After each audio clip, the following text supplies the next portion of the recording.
महाराष्ट्र में ईवीएम से इलेक्शन होगा, बीजेपी चुन करके आएगी, समझे। बैलेट पेपर से ही चुनाव लड़ाया जाए। आज भी संविधान के 61A के अनुसार ये चुनाव यह बैलेट पेपर से लेना चाहिए, ये कानून है। लेकिन इन कानून को प्राइम मिनिस्टर भी तोड़ रहे हैं। इस शिरडी वाले जानवर वाले सरकार ने कल जो जी बाबा साहब के पुतले पर जो उड़दंगा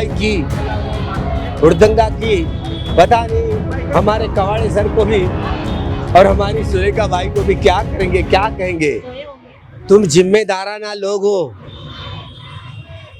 जिम्मेदाराना इस देश की संविधान की सुरक्षा करने वाले लोग हो, फिर भी अभी तक होश नहीं है आपको। इस शिरडी वाले जानवर वाले सरकार ने कल जो जी बाबा साहब के पुतले पर जो उड़दंगा की, पता नहीं हमारे कवाड़े सर को भी और हमारी सुरेखा भाई को भी क्या करेंगे, क्या कहेंगे। यहाँ शिवसेना के ये बीजेपी वाले लोग यहाँ राम श्री राम के जय बोले तो इनका कितना निषेध करा, तो ये लोकतंत्र की हत्या करने वाले लोग है ना। फिर भी हमको चेतना नहीं है, हम अभी भी बेहोशी में जी रहे हैं। जो कि ये चुनाव आयोग बीजेपी मिलकर के हमारे वोट के अधिकारों का हनन किया, ईवीएम दबाव दे करके दबाव दे करके लाए। यहाँ तक कि लोकसभा के चुनाव में भी 5 करोड़ लोग ऊपर से ब्रह्मदेव की तरफ से बटन दबा करके लेके आए। अब यह हरियाणा के इलेक्शन में 14 लाख वोट ऊपर से पेटियां बंद होने के बावजूद बटन ब्रह्मदेव के पास में गए चुनाव आयोग और उनको चुनाव करके दे दिया। महाराष्ट्र में यही शिरडी वालों का सरकार आने वाला, अगर ईवीएम रही तो आप कुछ नहीं कर सकते। अभी भी चुनाव आयोग उत्तर देने के लिए, जवाब देने के लिए कोई तैयार नहीं। लोकतंत्र की हत्या हो रही है। कल ही रास्ते पर उतरो आप लोग और बंद करो, ईवीएम हटाओ और जनतंत्र बजाओ करके।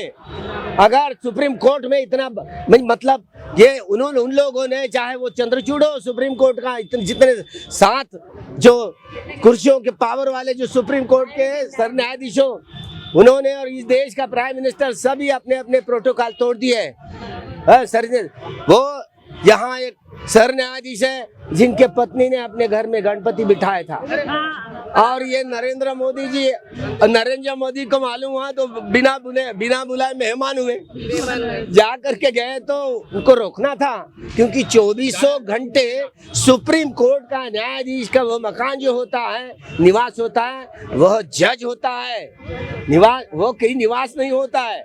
इसीलिए वहां पर किसी को जाना शोभा नहीं देता। सभी ने प्रोटोकॉल तोड़े। जो इन्होंने घटना का, संविधान का अवमान किया है, कौन बोलेगा इनके ऊपर? कंटेम्प्ट ऑफ कोर्ट नहीं होगा। इन्होंने ही संविधान का अपमान किया है, अवमान किया है। ये ऐसे स्वर न्यायाधीश प्राइम मिनिस्टर हमारे देश को नहीं चाहे। उन लोगों ने रिजाइन दे करके जाना चाहिए अपने घर में, हम देखेंगे हमारा। लेकिन ये चुनाव आयोग सब कतरा करके यहाँ पर चुनाव में यहाँ ईवीएम लगा। मैं ईवीएम के साइंटिस्टों को मिलकर के, ईवीएम टोटली फेक मशीन है से साइंटिस्टों को मिलकर के देखा, वो खिलौना है केवल। फिर भी देश के वो सर न्यायाधीश हो या चुनाव आयोग हो नकारते। अभी हमारे एडवोकेट समता सैनिक दल के एडवोकेट स्मिता कामले जी आई सुप्रीम कोर्ट में केस डाली। ये भूषण गवई अपना इन्होंने नकार दिया है, रिजेक्ट किया ये ईवीएम के मामले में। आज भी महाराष्ट्र में ईवीएम से इलेक्शन होगा, बीजेपी चुन करके आएगी, समझे।